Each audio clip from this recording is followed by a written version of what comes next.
We can start so that people can enter, no? Yes. Yes, yes. A message, Ben. But Oh, for Ben.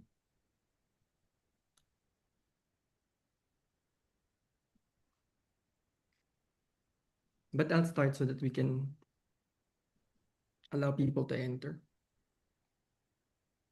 Yes.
There.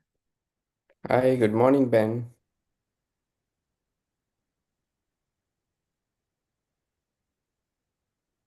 Hi, Tarin. I'll start the preview, and then once I remove it, we can start because it's 10 actually. Yeah. I think Okay. Thank you, John.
Good morning, everyone.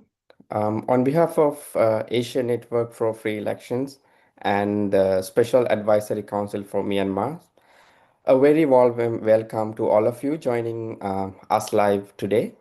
Thank you for being with us for the launch, the paper launch titled Old Generals, New Clothes, the Myanmar Junta's Illegitimate 2025-26 Elections and then the Way Forward.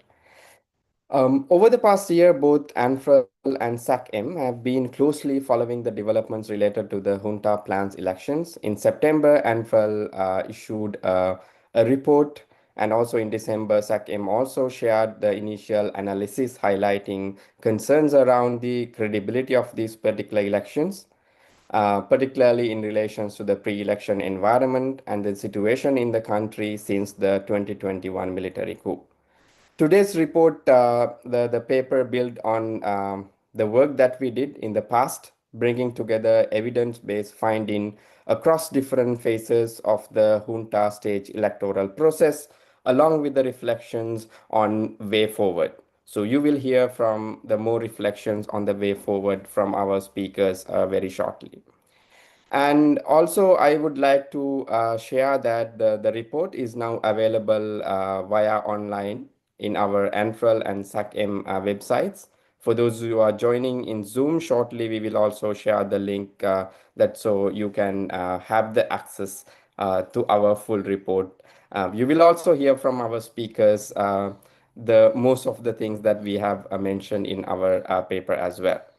So this discussion also being live streams via Anfrel and SACM social media platforms. At the end of the discussion, we will also open the floor for your question and that our speakers will provide their answers. And if you are joining via a Zoom platform, so please feel free to write your questions in the Q&A section or the chat box. For those who are watching live in social media, you can share your questions in chat box in comment section that later we will share with our speakers for their answers. Additionally, in Burmese interpretation also available today. So if you are more comfortable with Burmese translation and interpretation, please feel free to switch on the interpretation section so you can you can follow the discussion in Burmese language. So, without taking much time, I would like to introduce our speakers today. We have three panelists joining with us for the discussion that you will also get to ask questions later at the end of the discussion. First, we have Ms. Brisa Rosales. She is the Executive Director of ANFREL. Welcome, Brisa. Thank you, Tarindu. And we also have Mr. Amal, where he is the one who put a lot of effort behind the paper, our election analyst. Welcome, Amal. Thank you. Good morning. We also have Mr. Ben Lee. He is the Executive Director of SACM, Special Advisory Council for Myanmar.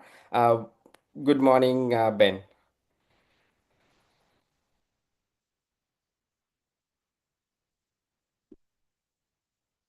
Hi.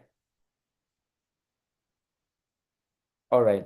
So then, without taking a lot of time, so I would like to warmly invite Ms. Brisa Rosales to take the floor. She will more dive into why this paper, why we are releasing this paper, and what is the importance, and also provide more background on what we, as ANFREL and also SACM did in the past when it comes to the junta stage elections.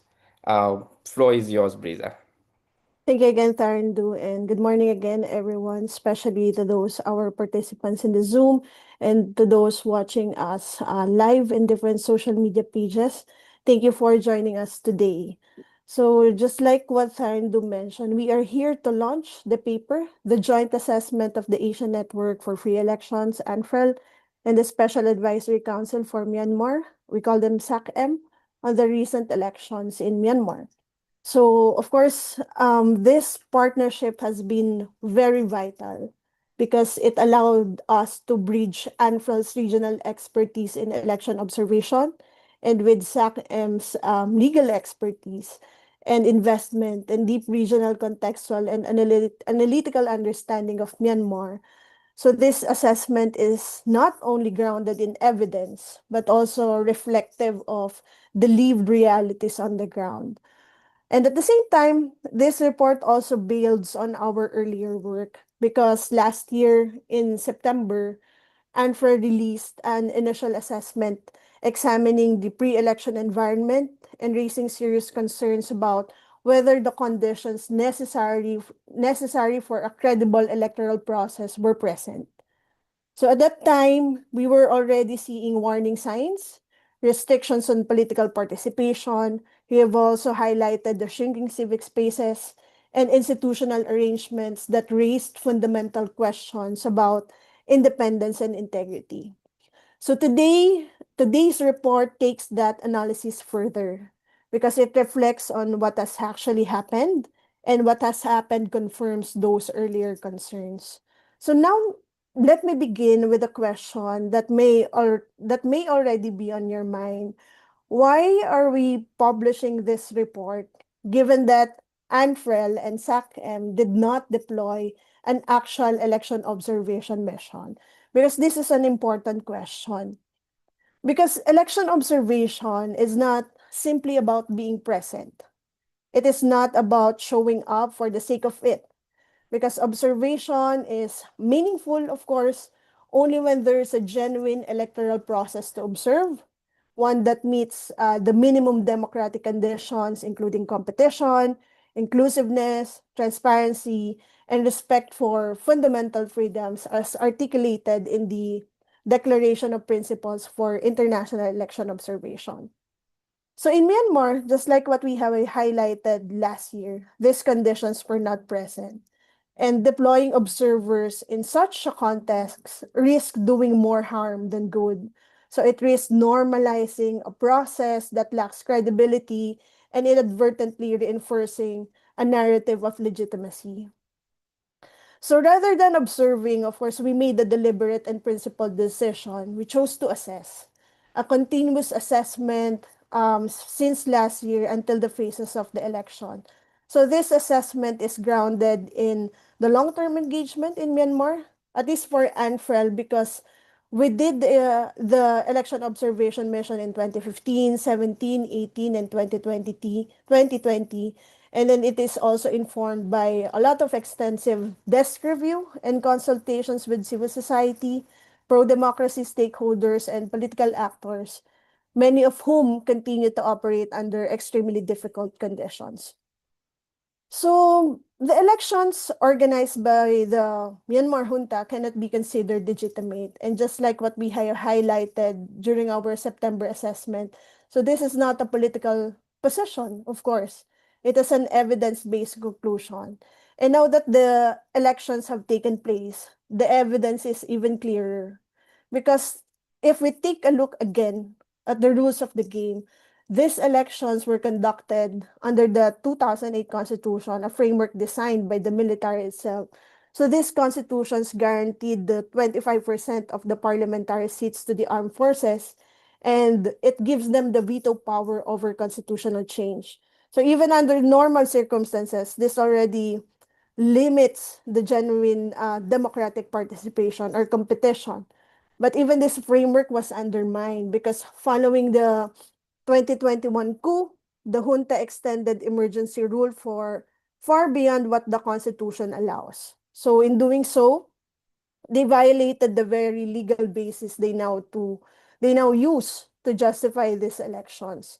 And at the same time, the elections were framed as a response to alleged fraud in the 2020 polls, but yet these claims remain unproven and widely discredited. So independent observers like us in ANFREL, we found no evidence of this systemic fraud that would alter the outcome. So the results reflected the will of the electorate. So what we are seeing is not, of course, a correction of the democratic process, but an attempt to replace it with a controlled outcome. Second, of course, this will be highlighted by Amael further. So we have also considered the election commission because after the coup, the legitimate Union Election Commission was dissolved and they were replaced a body appointed by the junta. So for us, when we did the assessment in September, this commission is not independent, they are not impartial, and its role is not to protect the vote, but also, of course, to control it. So going through the standards, an election administered under such conditions cannot produce credible results. And thirdly, we have also highlighted this before because we must look at the environment in which these elections were conducted. So elections cannot be, of course, separated from rights and freedoms. And in Myanmar today, those freedoms are systematically denied. So since the coup, thousands have been arrested for expressing their views. Journalists have been jailed. Media outlets have been shut down. And then internet access has been heavily restricted. And we have seen with a lot of news that we have read, protest is criminalized. And laws such as, of course, the election protection law have been used to silence criticism of the electoral process itself. And individuals have faced decades-long prison sentences simply for opposing the elections. So, of course, we have considered that because taking into consideration that when you express dissent, it can lead to imprisonment. And when information is controlled, and when participation carries real risk, then participation, of course, is no longer free because it is shaped by fear. So under those such conditions, the idea of a free and fair election becomes meaningless. So lastly, fourth point from my end is with regard to the issue of credibility and oversight. We have highlighted here, we have highlighted this issue also with the different advocacy points that we have discussed. That, of course, the junta claimed openness by inviting different observers. But of course, we see this that in reality, this was just largely symbolic because credible, independent observation missions did not deploy. So, of course, ANFREL also made the principal decision not to participate. So, the EU has also declined. ASEAN itself did not send a unified observation mission. So, instead, the participation came primarily from states aligned with the junta and raising concerns about its independence. So, what does this mean? Because it means there was no independent verification, no meaningful transparency, and then at the same time, no credible oversight. So where does this leave us, especially that we did this report, and why this report matters, especially now after the elections?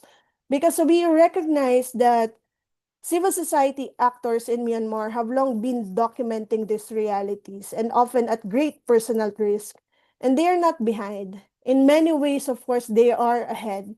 So our role, ANFREL, together with SACM, of course, it is not for us to duplicate, but our role is to amplify. And we are bringing these findings to a wider regional international audience because we want to ensure what has happened will not be normalized, will not be ignored, and will not be misrepresented.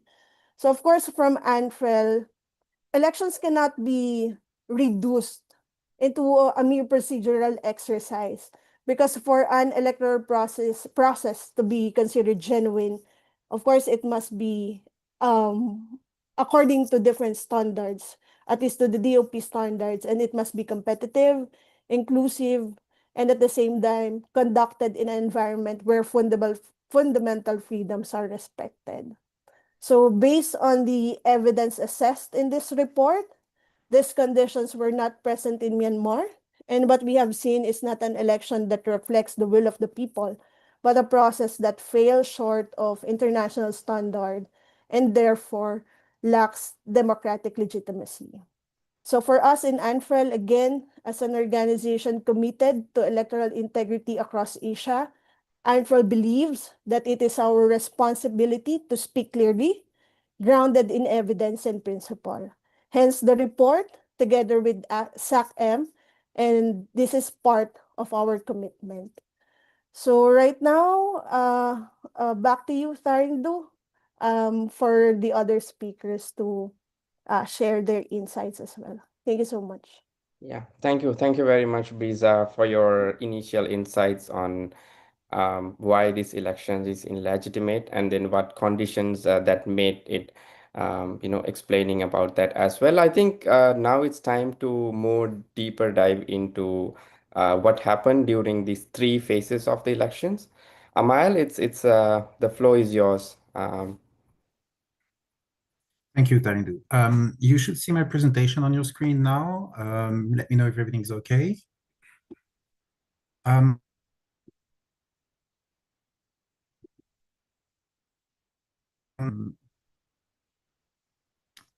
can you just confirm that you see the contents? Okay. Yeah.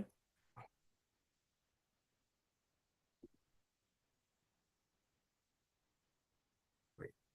I think I got kicked out. Tarindu, could you see my... Okay, could you see the screen sharing on my side? Not anymore. Okay. Is it up now?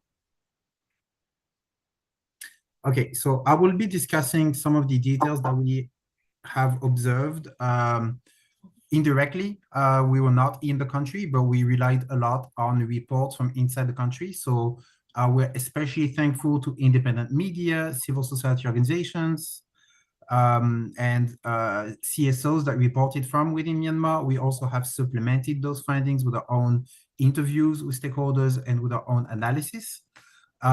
So this is a compilation of what we were able to find out on the elections. And to be honest, I think very few of what I'm going to present is going to be a surprise to people who have been paying attention. The people of Myanmar fundamentally understood that these elections could not be democratic. ENFL and SACEM and other international organizations ahead of the elections pointed out the deep flaws in this electoral process, so-called electoral process. So in a lot of ways, this was very predictable. And what happened was exactly what we were expecting. Still, there are some details that I think are important to pay attention to because they highlight really how the junta manipulated everything in its power to put up this facade of democracy and to pursue self-legitimation. The staged elections failed to meet international standards on numerous counts. This included the fact that the junta's elections only were held in a minority of the country, despite the claims of the junta.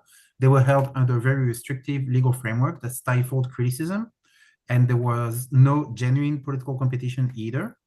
There were widespread and credible reports of voters being intimidated to the polls.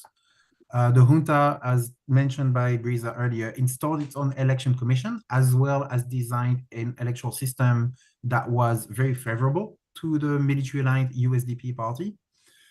There were also indications of fraudulent use of advanced votes to favor the USDP, something that is an old playbook of the military junta in Myanmar. Overall, every aspect of those junta-staged elections was engineered to ensure a predetermined outcome. And at the end, I will show a little bit of what this outcome is. So starting with the territorial coverage, you may have seen maps such as this one. This is the coverage of the elections per township. So this is what junta media has been claiming. There were elections in so many places in Myanmar. But what this doesn't take into account is that there were widespread election cancellations, including within the townships where elections were called. So the truth is that in a lot of those townships in blue that did have elections to some degree, a lot of them actually, most of them only had partial elections. So only about 40% of all the country's townships had elections held in full. This is according to DVB data, Democratic Voice of Burma, so thank you for them.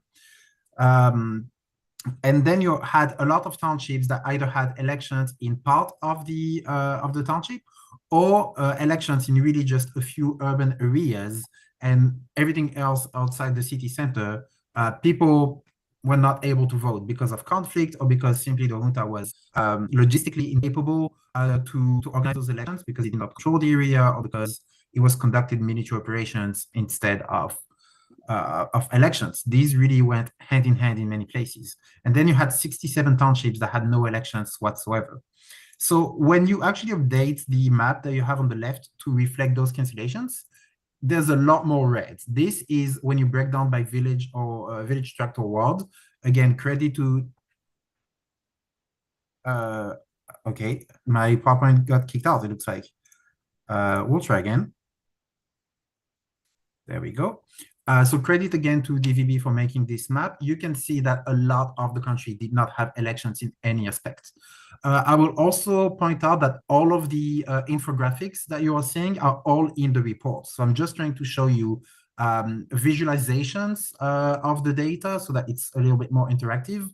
I don't think there's a need for us to share the PowerPoints because that's all from the report. So you'll get better quality images straight from the SACEM or ENFL website. I would highly encourage for more detailed analysis to go directly to the paper launch because this is what we're doing today. And according to DVB's best assessment of the territory, only 42% of Myanmar actually had elections held. 58% were non-polling areas.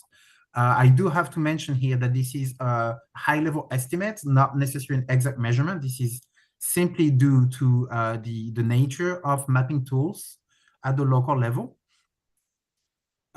Moving on, so we already saw most of the territory was not included, but most of the people also were not included. 13.14 million people, according to the junta, cast ballots out of the 24 million eligible voters. This is very low, first because in 2020, 27.5 million people were able to vote.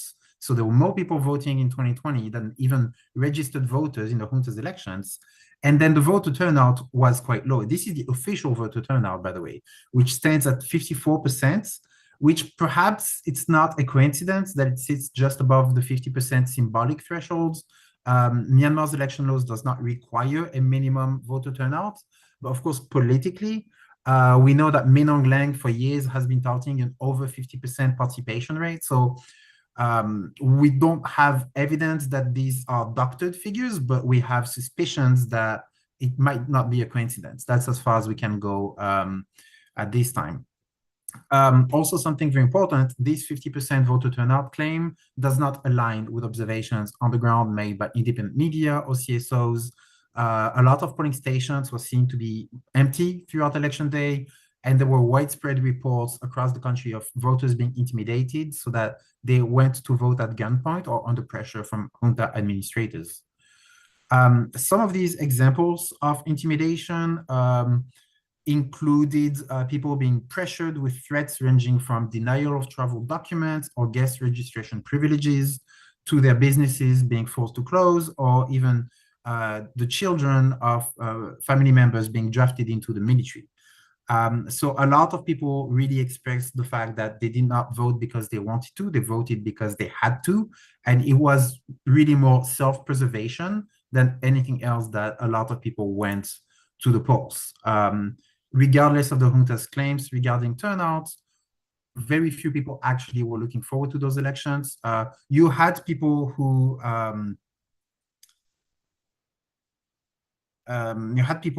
were pretty much expected to vote. That included civil servants, members of the military, their family members. Those, because the junta exerts a lot of control over them, were pretty much, their hands were tied and they had to take part in the farce that these elections were.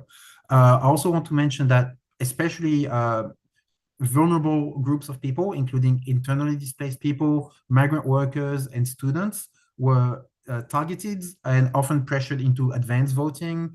They were threatened with food rations or aid being suspended if they didn't. So a lot of people really voted under pressure. I also want to mention briefly that there was no genuine political competition. This is something that we've highlighted for years. Basically, the junta's political parties registration law enacted in 2023 deregistered over 40 parties immediately. And then you had parties that wanted to compete that were rejected or that were dissolved shortly before the elections. The parties that were unregistered in 2025 represented over 70% of the votes in 2020 and over 90% of the seats in 2020. So you may have had technically 57 parties running in the junta's elections, with only 6 national parties and 51 state original.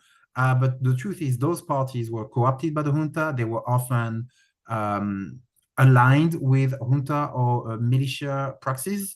And you can see this in a lot of ways. One example here is you can see the leaders of the USDP and the Myanmar Farmers Development Party standing next to each other, very friendly. And these are 2 of the 6 nationwide parties. So as much as you would expect political parties to compete normally in elections, here there were really more friendly relations. And a lot of those parties were there simply to build up numbers and to put up this pretense that there was multi-party democracy when there was not democracy at all, of course, but also the multi-party component was mostly a sham. The electoral system, I will discuss briefly. This might be a bit complicated. Again, I highly recommend that you refer to the report for comprehensive assessment. What's important, the UEC was installed by the junta, and the legitimate UEC was targeted on the day of the coup, with members being arrested and eventually charged for failing to conduct their duty according to the junta. That is not an independent or impartial election management body, so that's been very clear. The electoral system was introduced only in July 2025, so Min Aung Hlaing has promised for years to include proportional representation as part of the electoral system. In the end, it was only 50% proportional representation for the upper house, so Amyota Luto, as well as state and region bodies. So those two had 50% proportional representation and 50% first past the post that was historically used, whereas the lower house, Pitu Luto, remained 100% first past the post. What's important here is that the devil is really in the details, and this proportional representation was very little proportional in nature. Because you had gerrymandering, you had election cancellations, and features of the party system that made it impossible for parties to compete in more than one state or region for most of them. So in the end, the proportional representation was really designed to A, entrench the domination of the USDP, and B, introduce token representation for smaller parties in the new so-called parliament. Something we highlighted in September and something I will demonstrate very much occurred in the end. Very quickly again, 50% of first past the post favors large parties, especially the USDP. Voters were not able to directly vote for proportional representation. That's something that's been very confusing for everybody looking at this closely. You only could vote for first past the post. And then in applicable areas, those votes were converted to allocate seats under PR. So there was this weird double system where you needed a party to be present in the first place. Most likely that was the USDP. They were the only party present all over the country. And then those votes collected would then count towards proportional representation. It was not about intent of the voter, clearly. And then the constituencies, the electoral districts for proportional representation were inconsistently drawn. Some states had 3, some states had 1. There is no logic or reason to this division. And the goal for that is to make it less proportional, because when you have smaller districts, again, this benefits larger parties. And a second benefit of those divisions is that the junta was able to claim a more extensive coverage of their elections. Because if you cancel elections in most of the states, with PR, you can hold it in very small areas and you can claim the entire state had elections. I will demonstrate that right now because I think a visual guide really will tell you more. This is in Rakhine State, which was one of the most extreme examples due to conflicts. We also included Chin State as an example in the report, but truly, this happened at the macro level all over the country. So this is just a demonstration. You could see that for Pitu Luto, you had elections only at the township level, and only 3 out of 17 townships in Rakhine were able to hold elections in some areas. But then when you look at Amyota Luto, because the districts are bigger, immediately you have 50% of the constituencies for first past the post that were able to hold elections, so already a much greater percentage.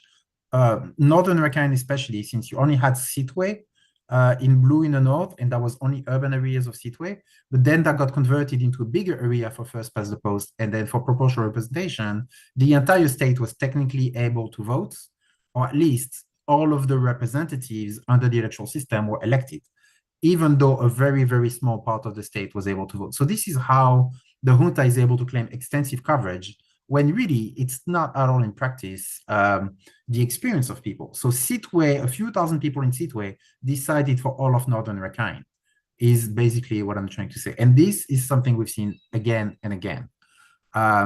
Very intentional. This was purely an exercise by the junta to create a parliament regardless of the will of the people. I will quickly mention advanced voting. Advanced voting historically has been used by the military to, in the past, to stuff ballot boxes. In this case, not exactly that, but we can see that the USDP has really gotten a huge advantage from advanced votes, mostly from members of the military and civil servants. Anybody who registered in advance, the USDP got 15% at least of their votes nationwide from advanced votes, while other parties on average got only about 4%. So these advanced votes were stacked towards the USDP. There are some constituencies where USDP won only because of the advance votes. In phase one, there was 13 constituencies alone. There were also highly dubious circumstances for advance votes. Sometimes they would show up very late at night on election day. Other times they would show up without the paperwork, without supporting documentation. Even the parties that were co-opted by the junta that took part in the election, even they complained that advance votes were not transparent or there was no scrutiny. So these were, again, parties aligned with the junta that push out the same narrative, and they were unhappy about how that was managed. So that should really tell you these advance votes were a way to manipulate results as much as possible. Something very telling as well, a single township reported 862 advance votes from overseas, which is a huge number considering that according to the UEC, fewer than 6,000 overseas Myanmar citizens registered to vote in the elections. So it's not even 6,000 ballots, it's 6,000 registrations. And then out of this, a single township in the country has nearly 1,000. This simply does not add up. And these inconsistencies are all over the place. So advance voting is highly suspicious, to say the least. Historically, that was the rigged procedural point. And again, that has proven to be true. 77% of advance votes in phase one went to the USDP. Again, these are examples. There's a lot more in the paper itself about how those votes were used. And what you need to know also, in 10 P2 Lotto townships, a majority of USDP votes came from advance voting. These were usually townships in active conflict areas. So the higher percentage of military troops, the higher percentage of advance votes for the USDP. So there are trends that you could highlight, really. Moving on to the election protection law, any kind of criticism or call for boycotts of the election was severely suppressed by the junta. Over 350 confirmed individuals have been charged and or arrested, 84 arrested, 269 charged, including some very long prison sentences. There are some youth that have been convicted to over 40 years of hard labor for posting stickers against the election. So this was absolutely not a freedom of speech environment, as one could expect. Very briefly on the international observers mentioned by Brisa as well. These were completely unprofessional and not independent. You can see a picture here. There's a voter in the middle, and all of the observers are looking over his shoulder. This is not what election observation should ever look like. These are people who do not have a principled methodology. They were invited by the UEC. Their trips were paid for by the UEC. And as Brisa said, they were either friendly state actors or friendly private actors whose only purpose was really to rubber stamp the junta's elections.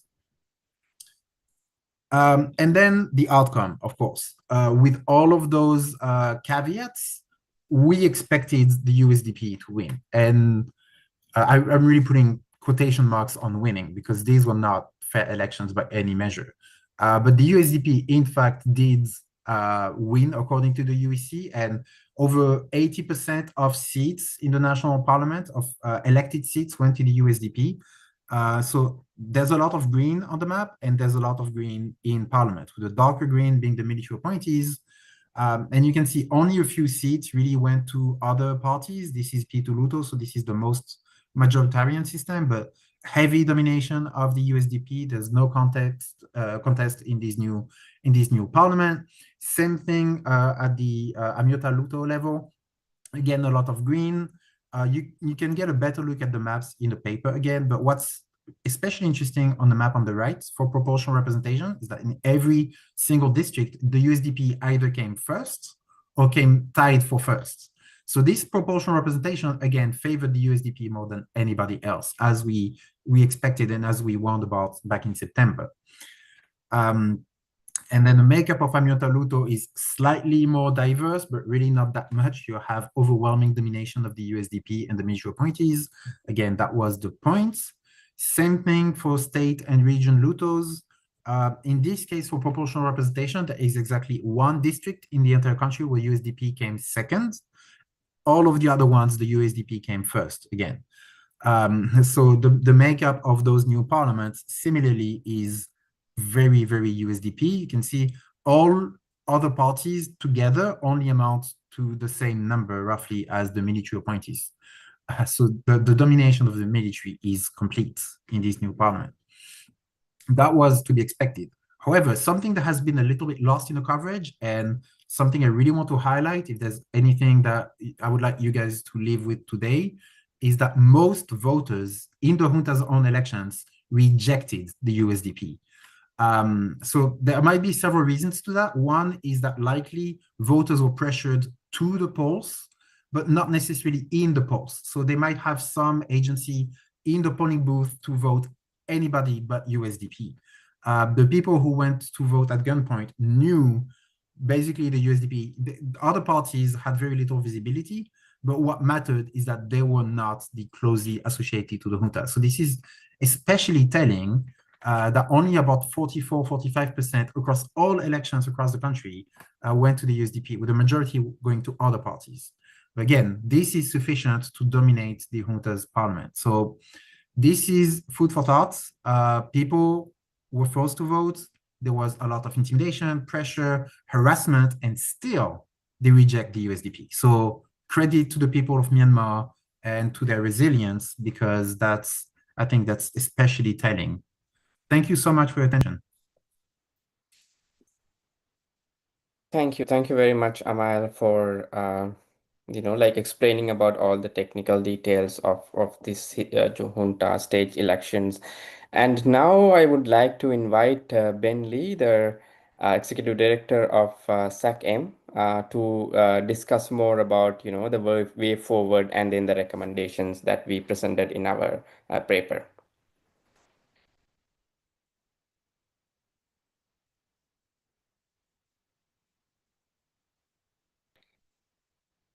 We cannot hear you, Ben.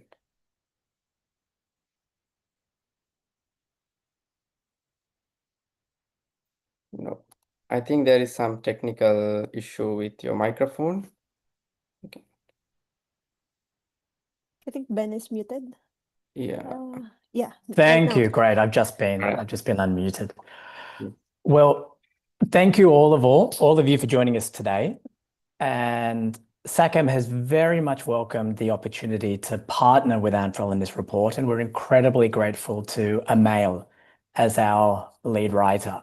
Now, as Amail has suggested and covered in his presentation today, the junta's approach to its elections was very much premeditated, a premeditated attempt in a years-long campaign to undermine democracy in Myanmar, and a component of Min Aung Hlaing's own personal ambition to secure Myanmar's presidency at any cost. Now, central to this campaign has been the instrumentalization of atrocities, systemic violence, and repression. Let's be clear, these aren't byproducts of Min Aung Hlaing's attempts to put down opponents, real or perceived. They are a deliberate and widespread strategy to inflict maximum punishment and terror on civilians. Now, our report draws on extensive human rights documentation by the UN, the UN's Human Rights Office, OHCHR, and the Myanmar Mechanism, and Myanmar civil society in exposing the junta's airstrikes and artillery barrages, its extrajudicial killings and political imprisonment, its razing and destruction of homes, places of worship, and entire villages, its use of forced conscription, and acts of extreme brutality and systematic torture, including sexual violence in detention facilities, and its continued targeting of minority communities, including the Rohingya. Now, importantly, OHCHR has drawn a straight line between the junta's escalating airstrikes and its rollout of its illegitimate elections. OHCHR found that during the election period running December and January, junta aerial attacks killed 170 civilians in 408 discrete incidents across Myanmar. In one emblematic case that Briza has referred to, there was the bombing of a public hospital in Rakhine on International Human Rights Day, the 10th of December, which killed at least 33 people and wounded at least a further 70 people. Now, according to OHCHR, this was the single deadliest attack on a healthcare facility since the coup. Our report also shows how the junta has instrumentalized the law as a tool of repression.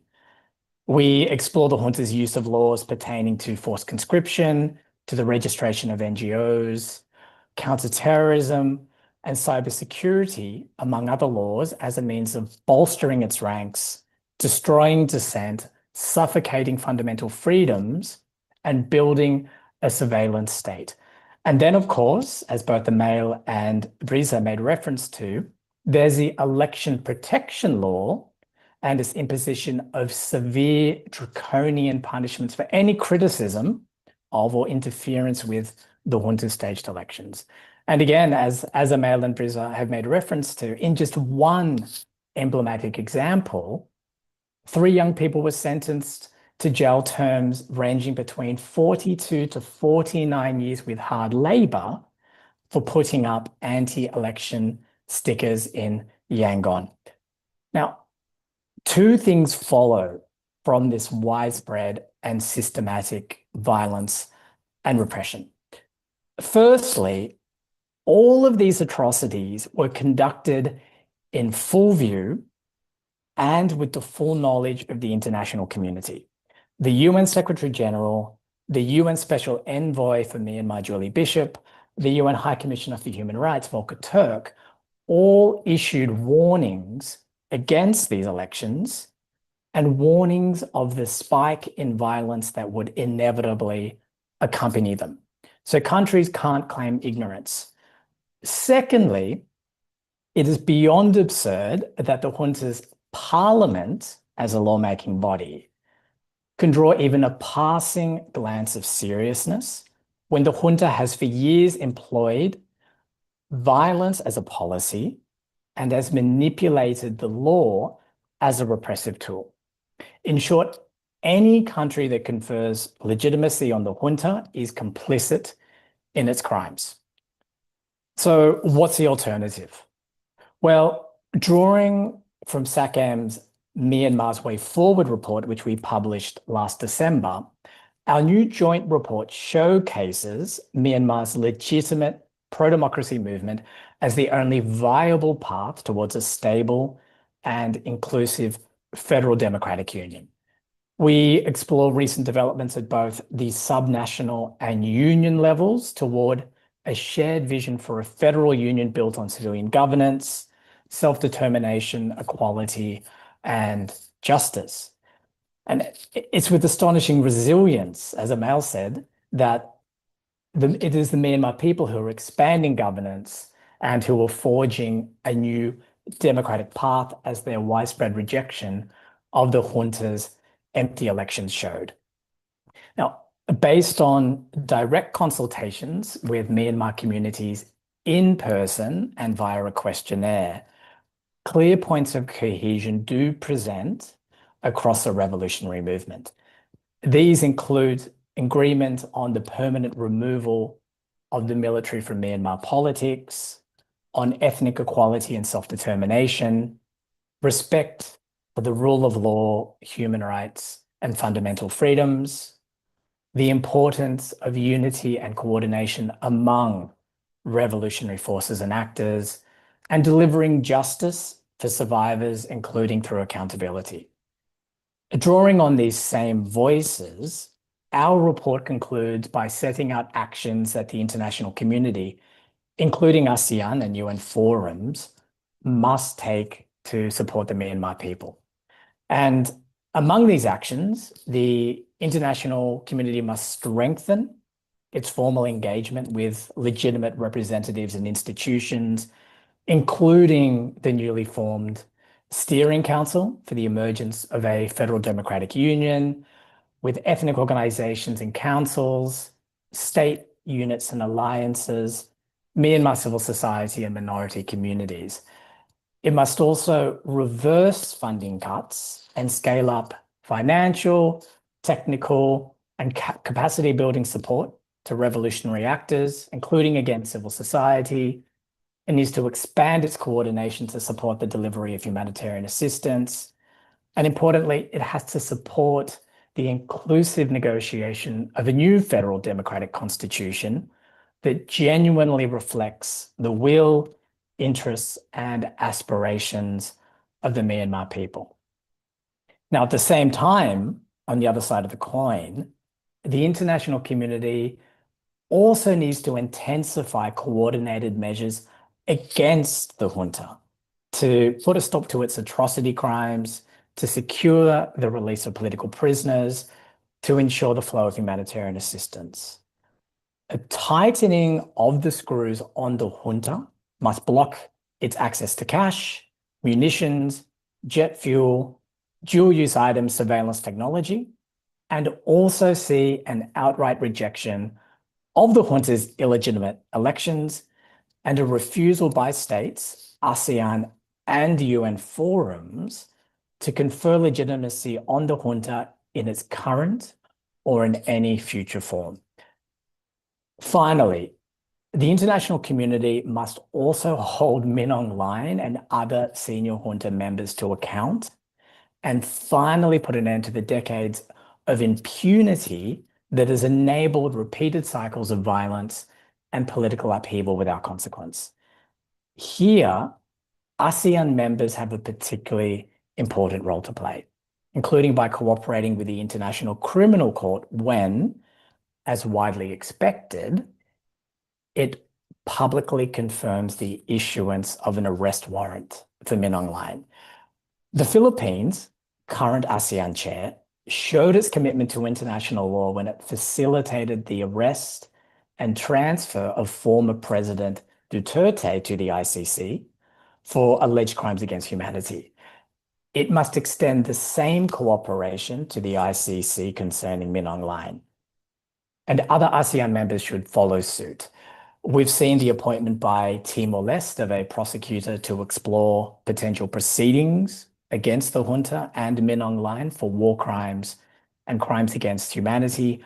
And just this week, a Rohingya genocide survivor and 10 leading Indonesian public figures, including SACEM founding member Marzuki Darusman, filed a criminal complaint with the prosecutor's office in Indonesia, accusing Min Aung Hlaing of acts of genocide against the Rohingya. I'll pause here, and I thank all of you again for your interest today. Thank you. Thank you very much, Ben, for those insights, like the recommendations to different international community, and also what other things that as international community can, including ASEAN, the other the countries across the world can do to make sure that the junta is accountable for what they did. And I think I would like to remind all of those who are joining with us today. So it's you still have a chance to, if you have any questions, please feel free to type your questions in the Zoom platform in the question and answer section. And also, if you are watching us via live, so you are also able to comment your questions so that we will forward those questions to our speakers later. Just dive into the one question. So we also have a couple of questions about the methodology that we used when it comes to formulating this report. I think Brisa, if you can more elaborate again on what is the methodology that we deployed when it comes to making this report. Yeah, thank you, Tarandu. I also saw the perspective shared in the chat group. So actually, thank you for sharing that perspective. At least we have the opportunity to clarify also. So first, of course, we would like to emphasize that we do not claim to have conducted an election observation in this case. So just like what I mentioned, our report is an independent assessment based on available pieces of evidence, documented developments, and established analytical framework rather than a formal observation mission deployed on the ground. Second, our conclusions are not based on a predetermined position, but of course, it is a consistent application of internationally recognized principles for genuine elections. I've mentioned earlier about Declaration of Principles for International Election Observation. that has been the basis of this broader assessment that we did. And just like what Ben mentioned also, our analysis also draws from the well-documented human rights situation in Myanmar, including the work and findings of SAC-M, which provide the critical context on the conditions under which any electoral process has been undertaken. Yeah, thank you. Thank you very much for the clarification. And I think that's the only question so far that we received in our chat section. Like maybe if you have more questions, like we can answer those quickly. If not, I would like to go back to our speakers. If you have any further reflections, the final reflections before we conclude the launching. Tarindu, if I may, just since we have no other questions, to add maybe a little bit about what Brisa said on the methodology. This paper presents analysis that we got from a diversity of sources, both public and private. We have also talked to people inside Myanmar who have had on-the-ground observations that they may not be able to share due to safety concerns. So in a way, we have compiled all of these statements and we have consolidated them into our own analysis. Most sources from across the country really depicted like similar pictures, a picture of widespread intimidation, of violence, and increasing violence ahead of the elections as well. And there were also concerns regarding access to data, even within Myanmar. I just want to mention briefly, the UEC website was down. First, it's geolocked outside of Myanmar, and then was down for most of the election periods, only coming back up sporadically. So even to get official election results or official documentation of the election from the junta, you had to go to secondary sources. And this was most likely intentional. The UEC was not about transparency. That was very clear. And we have also seen in early February, right after the election, the destruction of materials related to the 2020 election and the 2015 to 2020 parliamentary term. So these elections very much are part of a long-term strategy to destroy and burn historical evidence by the junta. So our work was to do our best efforts to compile accurate information and to save it for posterity. So thanks. I appreciate the opportunity to clarify. Yeah. Thank you. Thank you very much. And also, if you are still looking for the entire the paper in online, so you can access those the entire paper in ANFREL and SACEM websites. And also, if you go to our social media platforms, that we also already shared the paper there. So that is consistent of 6 different chapters that we go through from the historical perspective of Myanmar elections until the recommendations that Ben has already laid out very briefly. But in the paper, it's elaborated, and that you can see the entire details there. With that, I think we have one more question or there.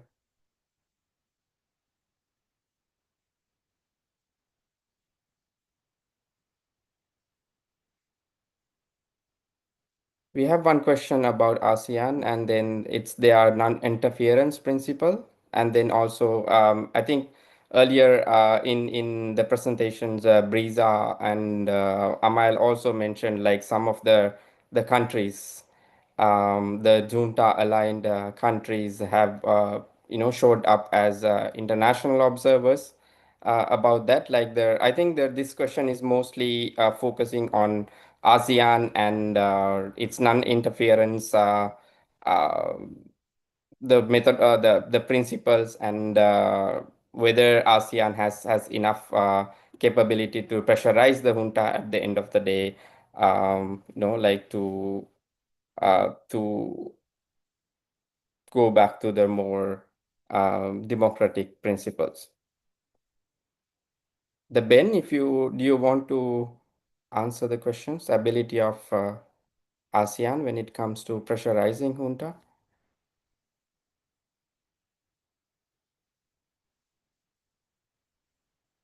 Thanks very much, Tharandu. The first thing to say was that when ASEAN collectively first responded to Min Aung Hlaing's power grab, its 5-point consensus was considered an unusually strong measure and step against a fellow ASEAN member. That needs to be acknowledged at the outset. What also needs to be acknowledged is that 5 years have passed and Min Aung Hlaing entirely reneged on that agreement within 48 hours before the ink had even dried on it. So we're at a situation now where really the pressure is on ASEAN to collectively decide on a series of escalating punitive measures that it needs to take against the junta if it continues to refuse to stop its violence, refuses to release political prisoners, continues to block humanitarian assistance, and also continues to completely humiliate ASEAN at every turn. Now, we did see a good response from ASEAN in terms of the elections, in that there was no formal observation, there was no recognition. We now need ASEAN to take the further step to say there's going to be no associated recognition of a junta parliament, of a junta government, and there's going to be no access to or participation in ASEAN forums or summits. That's ASEAN collectively. There are also clear opportunities for individual ASEAN members. I mentioned Timor and the principled, and I use that word deliberately, principled approach that it has taken in allowing for a case to be explored into potential crimes committed by Min Aung Hlaing and the junta. Indonesia has revised its criminal code to allow for universal jurisdiction, which again provides opportunities. We have a constellation of maritime ASEAN members, with Singapore the next ASEAN chair, which does present an opportunity for principled influence on what is happening in Myanmar. So there does need to be pressure collectively on ASEAN, but also on specific individual members to be acting in conscientious ways, which I would say is complementary to the ASEAN Charter and certainly to its Human Rights Charter. Yeah. Also, there is a question on the role of China and then Thailand when it comes to the same particular line with pressurizing junta, and then like we also have seen some of the countries, including China, that congratulated online when it comes to its presidency. So if any reflections on role of China and Thailand also when it comes to this particular issue, maybe any one of you can reflect on that.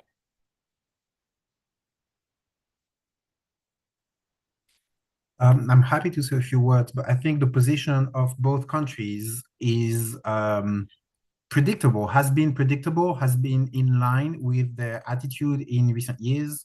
We have seen, of course, Chinese pressure on some armed organizations to broker ceasefire and to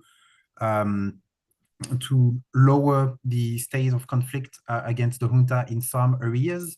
We know much has been written on Chinese influence on the junta and the desire of China to see the junta stage these elections so that they can, through self-legitimation process, they can co-opt the junta as a legitimate member of the international community.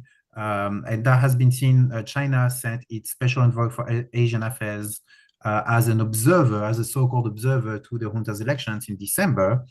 So I think we don't have much more to say on that than what has been already written by a lot of sources. We know China has been supporting the junta and the junta's intent to stage elections. Similarly, Thailand has been engaging with junta state bodies for years.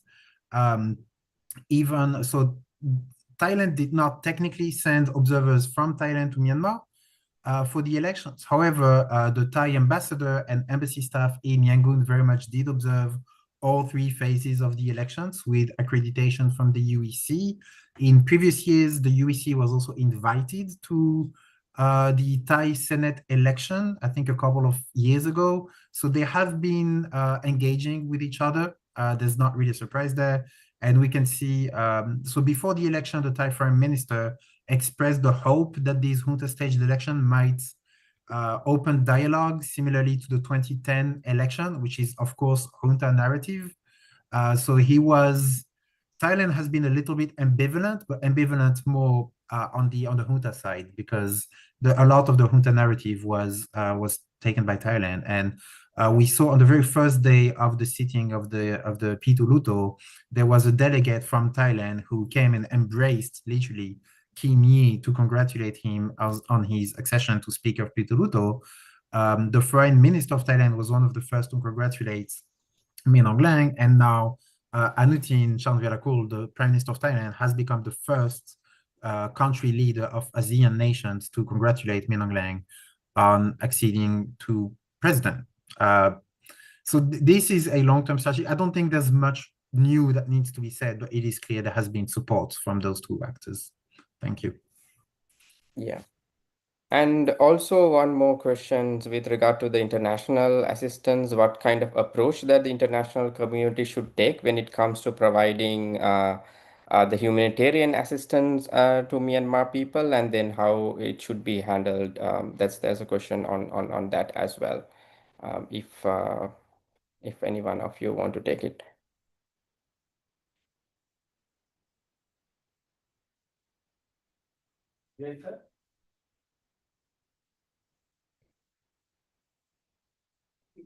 Ben, do you want to?